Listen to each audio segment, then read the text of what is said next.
Hi, I am Polo Becerra, chef and owner of Post Grill. Today I have a corporate chef Salazar, and we are going to share some of our signature dishes with you. Well, thank you for having us here today. We're going to share today with you 5 of our signature recipes here at Post Oak Grill. The first of 5 that we want to start with is a combination of Atlantic salmon along with Big Eye Hawaiian tuna. And it's going to be a Sashimi Tuna Terrine with salmon.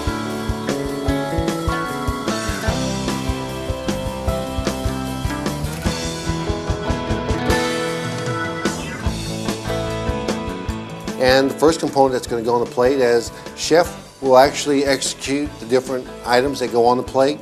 First thing you want to do is put some baby arugula on the plate, center it on the plate, nice little bunch.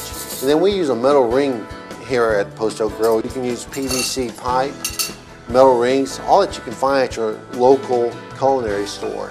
And the first item that'll go at the base of the terrine will be the Atlantic salmon. We're going to give it a light toss first in a little bit of white truffle oil, which Chef has just added to it, along with a little bit of extra virgin olive oil. It's going to add a pinch of toasted sesame seeds, a pinch of black sesame seeds, some fresh grind black pepper, along with a little bit of kosher salt. It's going to give it a light toss, and then he'll pack it into the base of the terrine. It's important that you get it in tightly as you go from level to level, and you'll see with the finished product why that's necessary. But once you get it in, or spoon it in, you just give it a light little tap with the base of your spoon. The next item will be English cucumbers. And once again, you want to do the same thing. You want to give it a little bit of a toss and then slightly pack it on top of the Atlantic salmon. And keep in mind, this fish is totally raw. Next is the Big Eye Hawaiian tuna. We're going to do the same procedure that we did with the Atlantic salmon. We're going to hit it with a little bit of kosher salt.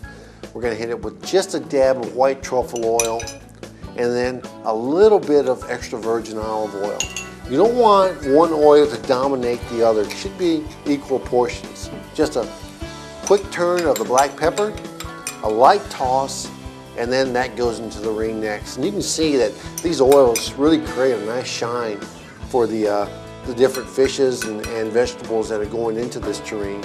So once it gets slightly packed in, you use the base of your spoon to give it a little bit of a tap. This is where the tricky part comes in. You just want to lift your ring slightly to give it a little bit more height. We're going to take some fresh Mexico avocados and we're going to give them a little bit of a toss and a little bit of a kosher salt, fresh cracked black pepper, and then it's going to be the next component that goes in the ring. So once again, get it all in there, and we're probably looking at overall 4 ounces of Atlantic salmon, 4 ounces of the Big Eye tuna, along with a ½ ounce of English cucumber, and then finally a ½ ounce of the Mexican avocado. We're going to take some pickled ginger, which is a Japanese favorite when it comes to these type of dishes, and we're going to place it on top. And it's important to create a nice straight cylinder where one component is stacked on top of the other, because for the overall presentation it's pretty dramatic. And then we'll take once again a little bit of the toasted sesame seeds, a little bit of black sesame seeds, drizzle it around the entire plate along with a ginger soy sauce. Now, this is just basically soy sauce with a little fresh ginger that's been chopped, added to the soy sauce, which creates an infusion, and then we're going to take a little fresh chili oil, drizzle it around the plate, creates a really nice illusion of multiple colors, textures, flavors, and I tell you, I wish you could smell this right now. Incredible. And then we just, once again, hit it with the toasted sesame seeds, black sesame seeds, and this is how we're going to finish off the dish here. We're going to go ahead and add 2 wedges of fresh lemons. The chef is demonstrating right now.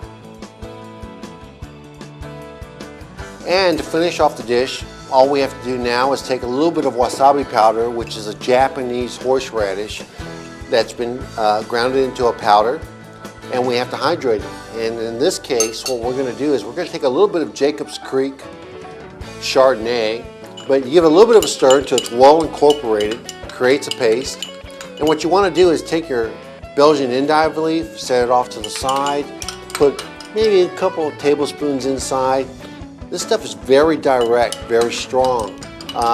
So it just takes a little bit to make a huge impact.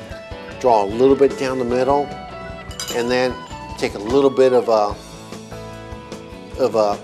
sesame seeds and black sesame seeds, and then our fresh rosemary, and garnish that off, and it is beautiful. You will not find this dish anywhere in the United States of America except at the Post Oak Grill in Houston, Texas.